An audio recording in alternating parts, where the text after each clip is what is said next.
La paz, el gozo y el amor de nuestro Señor Jesús esté en cada uno de sus corazones. Bienvenidos sean a su programa Tiempo de Gracia. Rocío Sosa les saluda en esta hora. Quédate con nosotros porque en esta temporada estamos reflexionando, profundizando, aprendiendo acerca de la espiritualidad cristiana, que es la verdadera espiritualidad cristiana. Hemos hablado en programas anteriores que la espiritualidad cristiana es el conjunto de prácticas piadosas que nosotros adoptamos en nuestra vida personal para crear una relación con Jesús y fortalecerla. Hay prácticas piadosas que son comunitarias, las que nosotros nos involucramos con toda la iglesia, y también prácticas personales.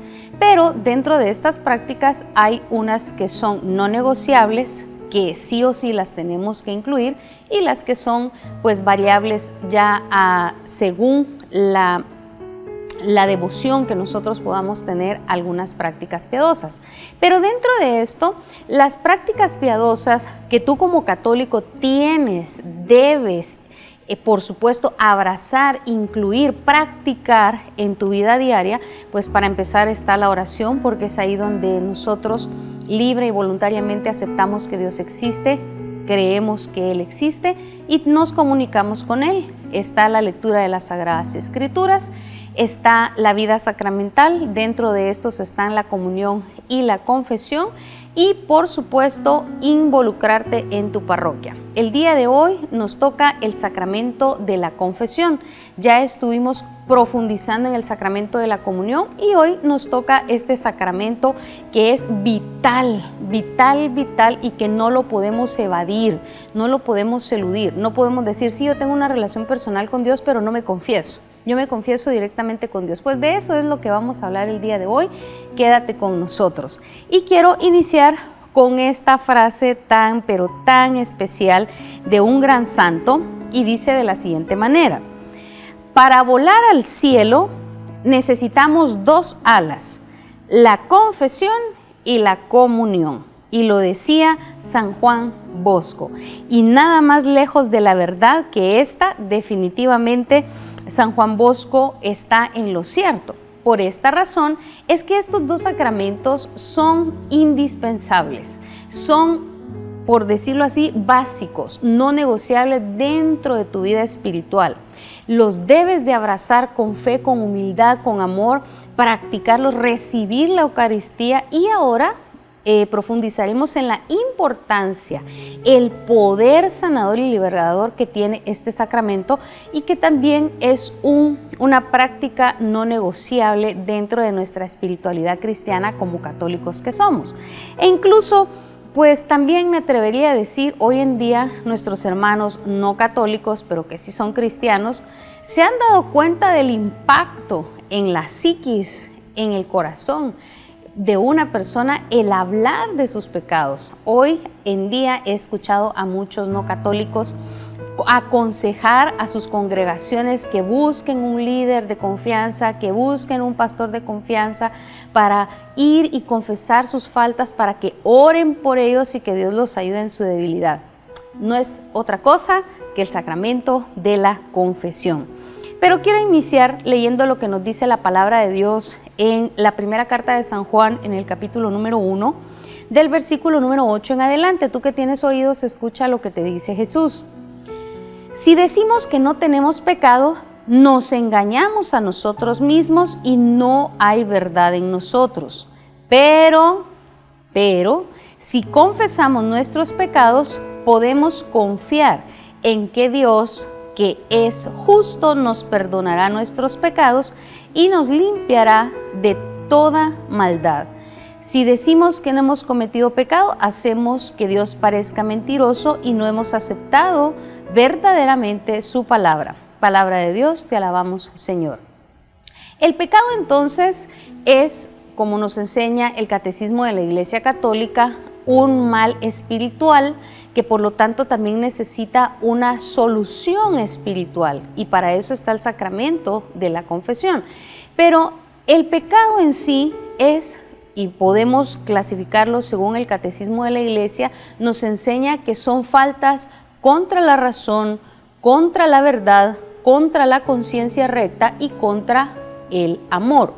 El pecado se divide en estas 4 dimensiones: faltas contra la verdad, faltas contra la conciencia recta, faltas contra el amor y faltas contra la verdad. Nosotros entonces aquí tenemos una luz, ¿sí? Porque, por ejemplo, si nosotros decimos faltas contra la conciencia recta, pues entendemos que por esa inteligencia que nosotros hemos recibido y ese razonamiento, por ese sentido común, es evidente que si yo tomo un cuchillo, se lo clavo a una persona, yo lo estoy agrediendo. No necesito que la ley o que alguien me diga que es malo, porque mi inteligencia, mi sentido común a mí me indica que esto es un daño a esa persona. Me indica el sentido común que es evidente, si yo tomo algo que no es mío, eso es robo y no hay necesidad que alguien me diga que lo es. Incluso algunas personas pueden decir, yo no sabía que eso era malo, pero incluso en la ley humana no se puede alegar ignorancia de, porque hay actos que el sentido común a mí me indican que es un daño. Pero hablando, vuelvo a repetir, las dimensiones del pecado, nos dice la iglesia, lo vuelvo a retomar, son faltas contra la verdad, son faltas contra el sentido común o con la conciencia recta, como lo dice acá el catecismo, son faltas también contra el amor y faltas contra la verdad.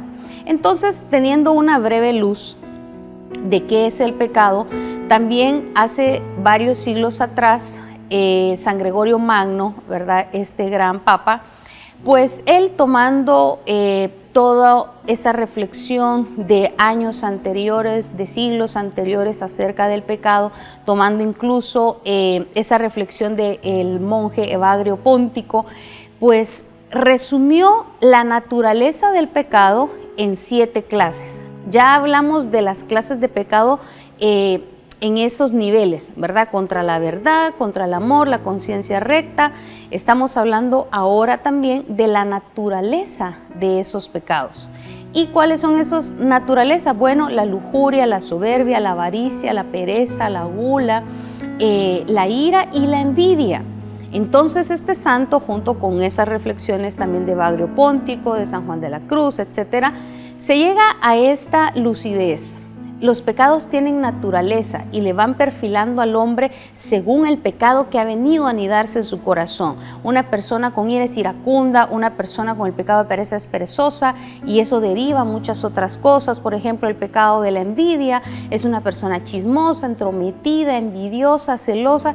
Si es una persona que el egoísmo o la soberbia se ha venido a enquistar, es una persona prepotente, una persona que le encanta la adulación, una persona que es ególatra, y así sucesivamente.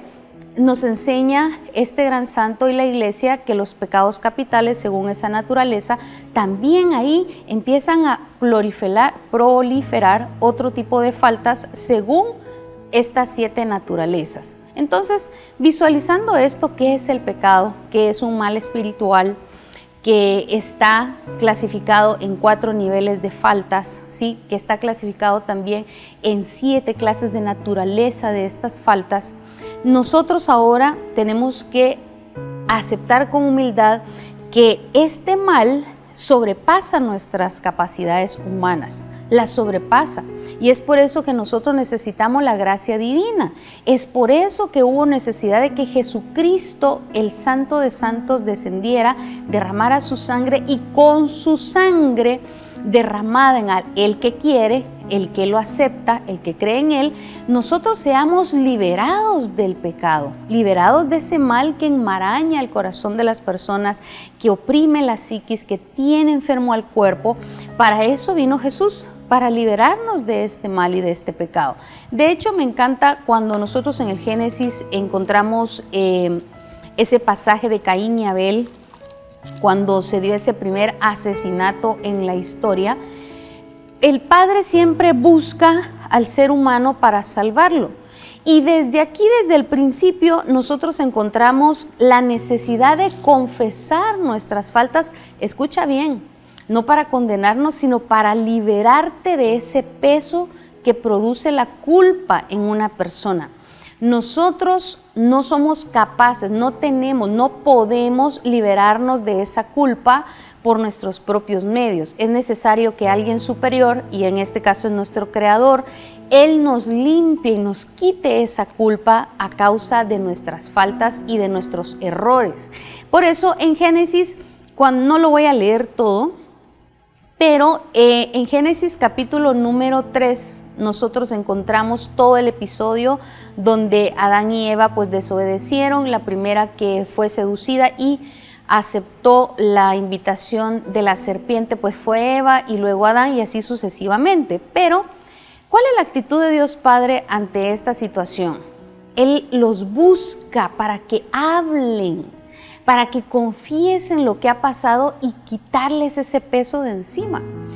Podemos hacernos la pregunta, ¿será que Dios no sabía lo que había pasado? Claro que sí lo sabía. Ahora te digo, Dios sabe todo lo que tú y yo hemos hecho, aún lo que hemos pensado, lo que sentimos, las intenciones detrás de todo lo que hacemos, lo que callamos, lo que decimos o incluso lo que no hacemos.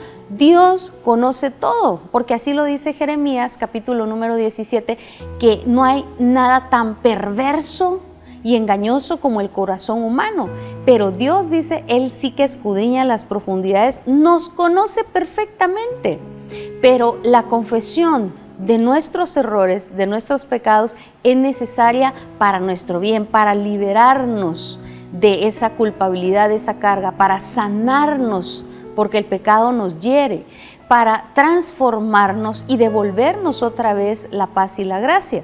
Entonces, teniendo este contexto, dice en el versículo, vamos a leer desde el versículo 7, estamos en Génesis 3:7.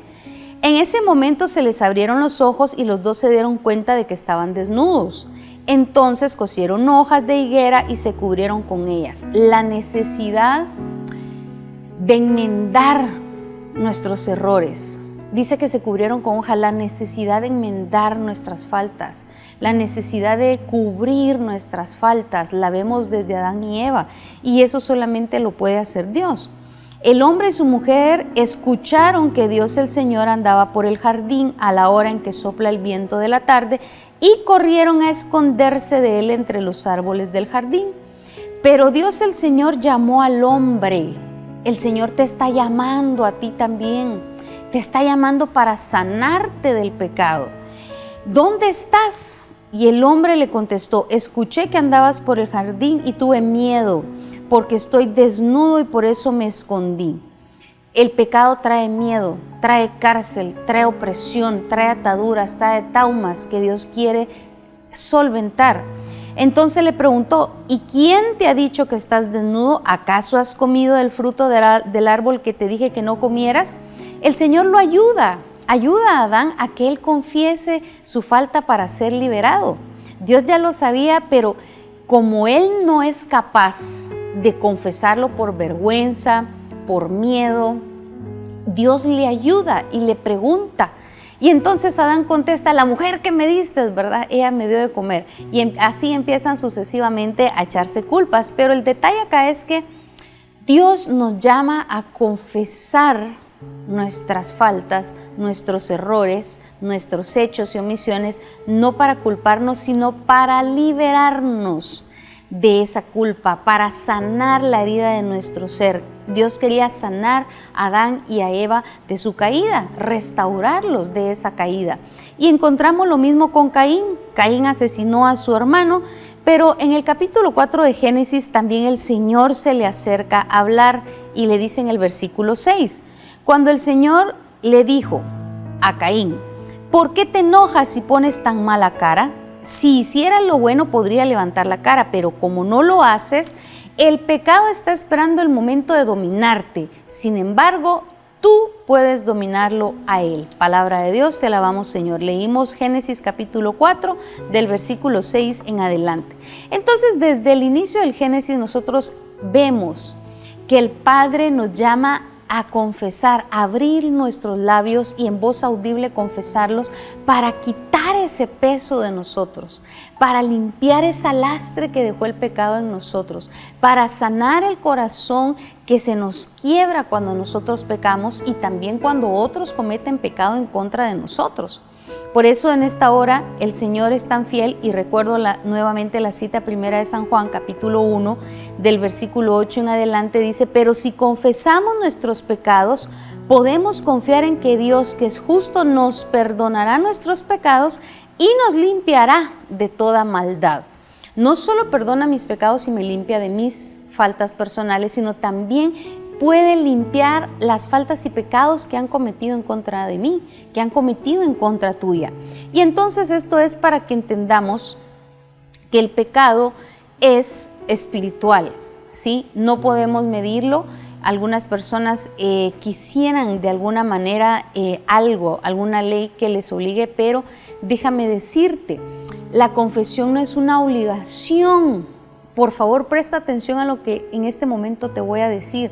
La confesión no es una obligación, la confesión es un regalo del cielo, es un regalo divino que Dios nos ha dejado para solventar el pecado, la culpa, el miedo, el dolor. No hay algo en este mundo que nosotros hayamos podido recibir que sea por nuestras fuerzas para liberarnos de esto. Por esta razón es que muchos especialistas en la salud mental están llenas sus clínicas, porque las personas necesitan hablar de las cosas. Presta atención a esto, necesitan hablar. Nuestra naturaleza no es capaz de procesar el dolor, la culpa por sí solo. El ser humano no puede por sí solo procesar todo esto. Y es ahí donde vuelvo a recalcar, el sacramento de la confesión es un regalo divino del cielo para ti y para mí. Este sacramento precioso que Satanás se ha encargado de hacerlo despreciable o de enjuiciarlo o de ponerle prejuicios a este sacramento para tenerte ahí atado, para tenerte ahí enmarañado en el pecado. Por esta razón, con justa razón, decía San Agustín de Hipona, Satanás te quita la vergüenza para pecar y después te la devuelve para que no te vayas a confesar. Es una maraña, es una treta, es una estrategia demoníaca de Satanás para que tú te mantengas ahí, atado en la oscuridad. Ahora, pues, si nosotros hablamos de este sacramento, si tú tienes el Catecismo de la Iglesia, te invito a que puedas leerlo despacio para que lo saborees, que el Espíritu Santo te ilumine para ver el regalo tan grande que es este sacramento. Puedes leer a partir del numeral 1422, el artículo 4, que es el sacramento de la penitencia y de la reconciliación. Ahí puedes tú leer despacio, vuelvo a repetirte, a partir del numeral 1422, puedes leer a más profundidad acerca de la enseñanza de este sacramento. Pero ¿qué podemos decir entonces? El sacramento es un regalo del cielo. Es un regalo del cielo para que podamos nosotros gestionar la culpa, para que podamos gestionar el dolor, para que nosotros podamos gestionar esa necesidad también de ser sanados, ¿sí? Amén. Pero este sacramento se le llama, tiene varios nombres: de penitencia, el sacramento de la reconciliación, el sacramento de la confesión, el sacramento del perdón de los pecados. Todos estos sacramentos, incluso el sacramento de la conversión, pues son uno solo, porque lleva todos estos elementos para una persona.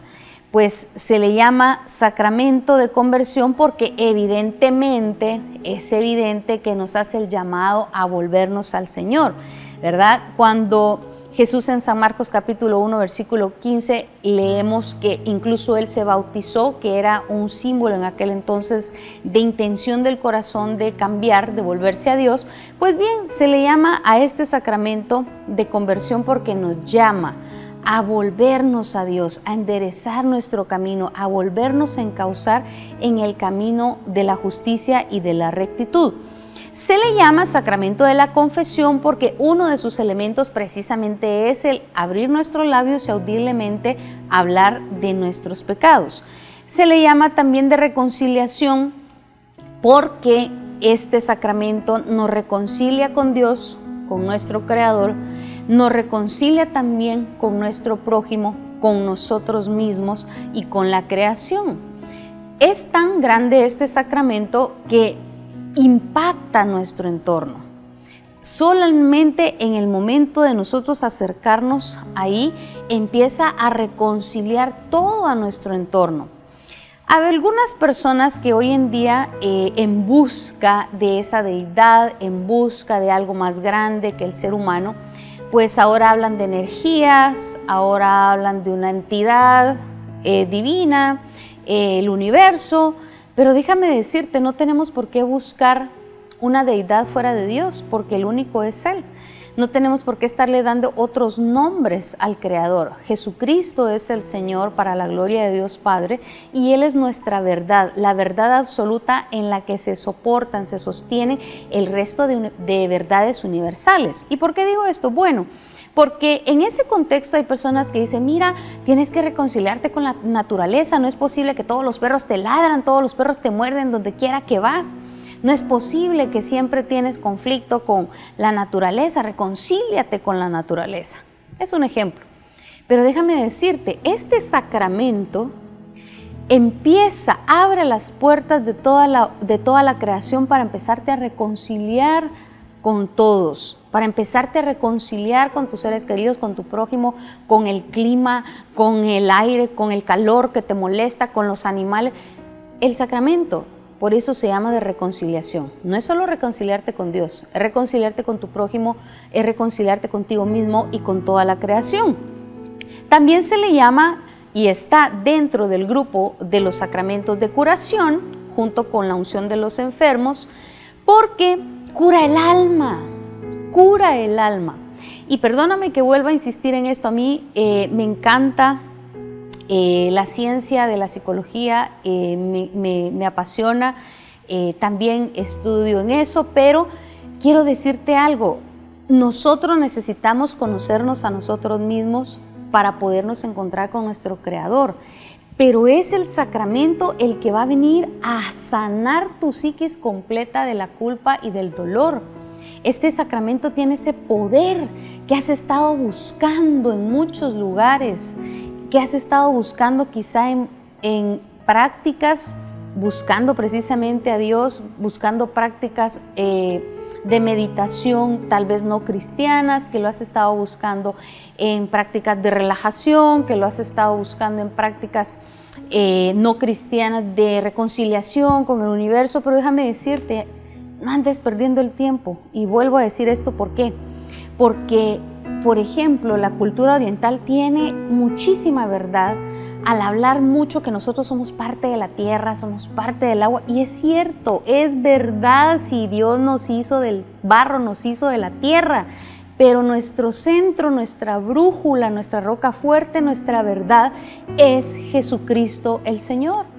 Y a partir de ahí tú vas a encontrarle sentido a la creación, tú le vas a encontrar sentido a la naturaleza, tú le vas a encontrar sentido al ser humano, a tu existencia, etc. Entonces por eso también se le llama sacramento de curación, porque viene a curarte el alma, porque viene a sanar también esas heridas. Muchos santos lo han dicho, que si nosotros hiciéramos una buena, pero buena confesión, ahí mismo nosotros experimentaríamos un exorcismo. Ahí mismo nosotros viviríamos una liberación espiritual, psicológica y física si hiciéramos una buena confesión y con fe. Y es por eso que quiero dejarte acá entonces cuáles son las partes de una buena confesión, porque no es solamente, bueno, voy a llegar y ahora qué digo, como le pasó a ciertas personas en una anécdota que no sabía ni qué decir. Y entonces cuando el sacerdote le dijo, Ave María Purísima, amén, dijo. Ave María Purísima, gloria a Dios, decía. Hijo, hace mucho que no te confiesas. Sí, le dijo, se dice sin pecado concebida. Bueno, es una fórmula que se responde al momento de iniciar la confesión, pero déjame decirte, estas son los 5 elementos que comprenden el sacramento de la confesión: el examen de conciencia, el dolor por los pecados o el acto de contrición. Número 3, el propósito de enmienda. Número 4, decir los pecados audiblemente al confesor. Y número 5, cumplir la penitencia. Estos son los 5 elementos de este sacramento. Por eso es que se te invita a que hagas, por supuesto, una buena evaluación antes de ir y aproveches al máximo este sacramento. Ahora, hay muchas inquietudes en muchos católicos, lamentablemente, acerca de este sacramento, por la misma influencia no católica de que este sacramento, pues, como que no fuera válido. Ciertamente, en la palabra del Señor se nos indica que solo Dios puede perdonar los pecados, y esta es una verdad inmutable. Es una verdad perfecta, así es, solo Dios perdona los pecados.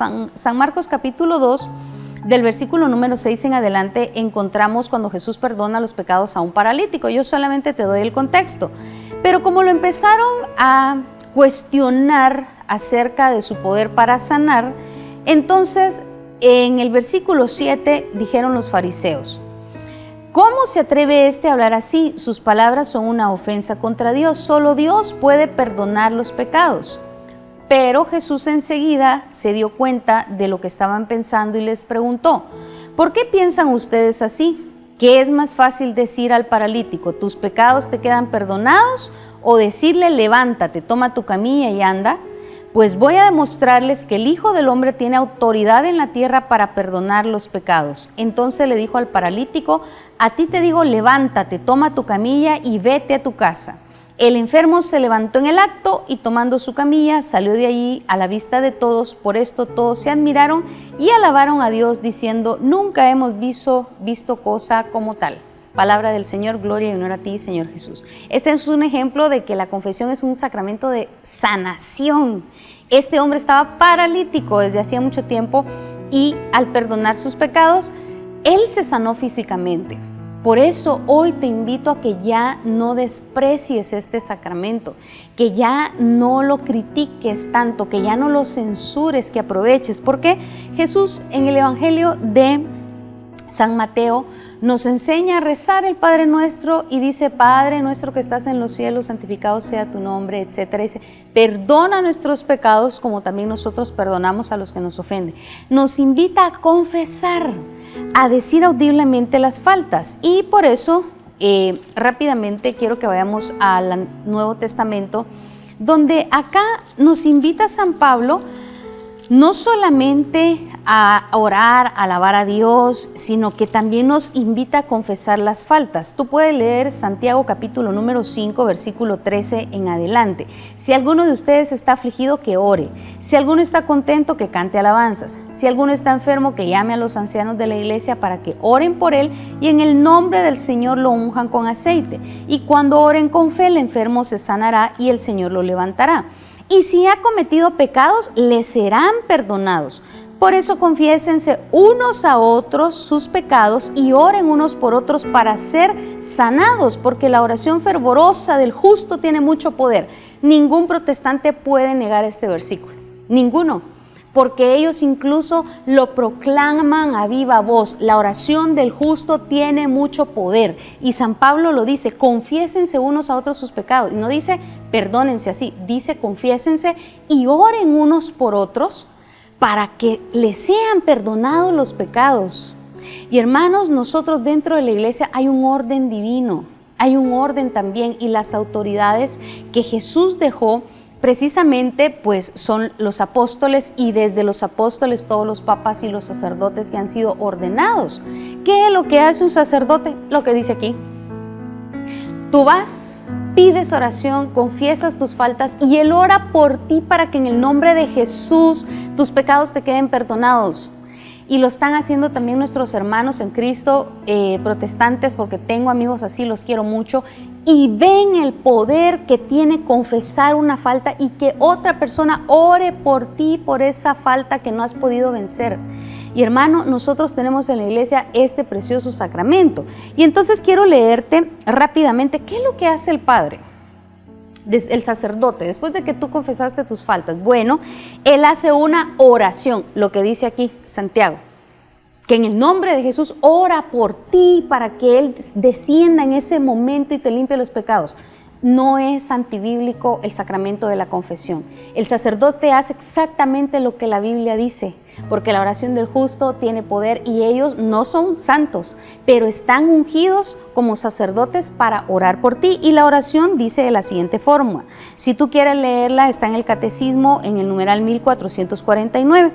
Cuando tú ya das el acto de contrición perfecta, Él extiende sus manos y dice: Dios Padre misericordioso, que reconcilió consigo al mundo por la muerte y la resurrección de su Hijo y derramó el Espíritu Santo para la remisión de los pecados, te conceda por el ministerio de la Iglesia y el perdón y la paz. Y yo te absuelvo de tus pecados en el nombre del Padre, en el nombre del Hijo y en el nombre del Espíritu Santo. Él no lo está haciendo en nombre propio. Él está haciendo lo que Jesús mandó a sus apóstoles. Dijo: vayan por todas las naciones y bautícenlos en el nombre del Padre, del Hijo y del Espíritu Santo. Impongan las manos sobre los enfermos y estos sanarán. Aprovecha este sacramento. Aprovéchalo. Ya no lo desprecies. El tiempo se nos ha acabado. Y definitivamente antes la confesión era pública. Imagínate tú, pasaban años haciendo penitencia y luego en Semana Santa tenían que confesarlas públicamente. Pero a partir del siglo VII, los misioneros irlandeses propusieron a la Iglesia de Europa Occidental que también la confesión a partir de ese momento fuera más privada. Así que tenemos esa opción. En el nombre del Padre, del Hijo y del Espíritu Santo. Amén. Señor, danos la luz, la valentía y la revelación de este sacramento de sanación, de liberación, que es la confesión. Ayúdanos, Señor, para no seguir viviendo en la oscuridad y al contrario nos acerquemos a confesar nuestras faltas. María Santísima y San José, intercedan por nosotros. Amén y amén. En el nombre del Padre, del Hijo y del Espíritu Santo. Amén. Así que ve lo más pronto que puedas a buscar este hermoso sacramento. Dios te bendice.